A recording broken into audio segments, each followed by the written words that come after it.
Assalamu alaikum warahmatullahi wabarakatuh. Acha niongee na vijana wanajiita goons. Wanatumiwa kwa siasa, njia wanatumiwa nao ni njia mbaya sana. Acha niwaambie kitu, vijana wanatumiwa vibaya. Serikali atakutumia, wakati atakumaliza atatengeneza kikosi. Kama hujawahi kuwa kwa kikundi yoyote ya kufanya waasi, ukaona serikali vile au ukiona polisi vile na kuruka, polisi wasiingie mambo ya goons. Unatumiwa kwenda kuvuruga vitu, unatumiwa kwenda kupiga watu, unaenda kutumiwa kufanya vitu chochote. Alafu pia uvai ya kujikava, uvai ninja, uvai masi ya kufunga uso yako. Yaani unavaa kofia tu na masi ya mdomo. Hapana, ifanywangi hivyo. Ukitaka kuwa goons ambao unasema ni mzuri, vuruga watu lakini usipige watu. Vuruga watu lakini usiibie watu. Vuruga watu lakini usifanyie watu wabaya. Wewe wavuruge tu, hiyo mkutano isifanyike. Hapo utapona. Lakini wakati umeanza kuua watu, umeanza kupiga watu, serikali itatengeneza kikosi ingine. Hiyo kikosi itakuwa na deal na goons. Yaani nyinyi vijana utakuwa unachukuliwa one by one na urudi. Utakuwa unachukuliwa 2 by 2 urudi. Utapatikana mwili yenu pia ionekane. Itakuwa natupiwa masimba wanakula. Itakuwa natupiwa macrocodile inakula. Itakuwa nazikwa hivyo hivyo. Wacha niwaeleze. Mungiki bila ilianza, serikali iliunga mkono. Wakati Mungiki inakuwa namalizwa, waliona moto. Al-Shabaab bila iliundwa na serikali ilikuwa mzuri. Siku ilikuwa namalizwa Al-Shabaab, vijana waliona moto. Vijana waliona moto. Kundi yoyote hizi zinatengenezwa, serikali inatengeneza kufanya no kitu au ku double touch group ingine.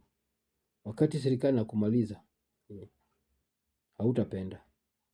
Kwa sababu hizo kundi nyingi za hizo kundi inatengenezwanga ku double touch ile kundi ingine. Kama unafanya maandamano, unatengenezwa kundi ingine ya ku double touch maandamano yenu isiende through. Wakati ina backfire, au wakati hiyo kazi serikali umemaliza na hiyo kazi yao, amemaliza na wewe, utajua ujui. Serikali itakutembea paka kwa kifua. Kwa sababu gani? Anawajua wote na details zenu zote ako nayo. Si wakati alikuwa anatumia wewe kufanya vitu zingine, si alikuwa anakupea pesa, anakujua. So nawaambia vijana, usitumiwe. Na ukitumiwa kwa sababu uko na pesa, uko na njaa, usiende hivyo uso yako inaonekana. Vaa ninja, vaa mask. Si hizi mask ya mdomo na kofia, la, vaa mask inafunika kila kitu. Jifunike bro.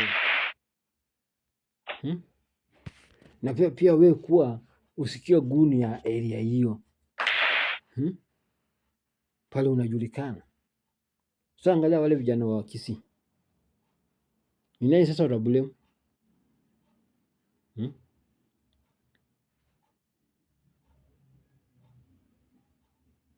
Watablame nani? Watablame nani sasa? Angalia hiyo vijana wa Kisii. Sasa utachukuliwa door kwa door, 1 by 1, 2 by 2, 3 by 3, mpaka wanawake. Nani watablame? Ukifanya hizi ujinga, fanya kiprofessional, fanya kimasomo, fanya kiakili. Usifanye tu hizi vitu kimalamala, kifua. Siku hizi watu wakuli na kifua. Watu nakula na akili. Wewe unaingia kwa magunzi. Na huna nguo ya kuvaa kigunzi. Kaza angalia watu wa Kisii vile walikuwa wanafanya. Na hii tabia Wakisii umezoea sana. Kisii wamezoea hapo, wajui mambo ya gunzi na wanataka kuingia. Gunzi si mambo ya kifua na hasira. Gunzi inapangwa.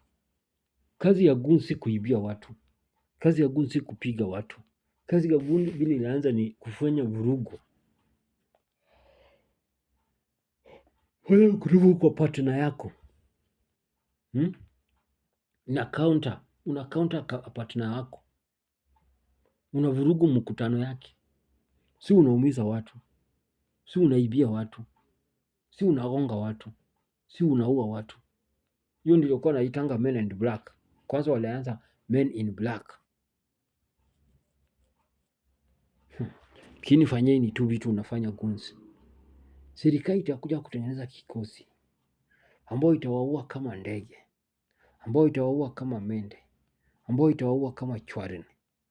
Utatii.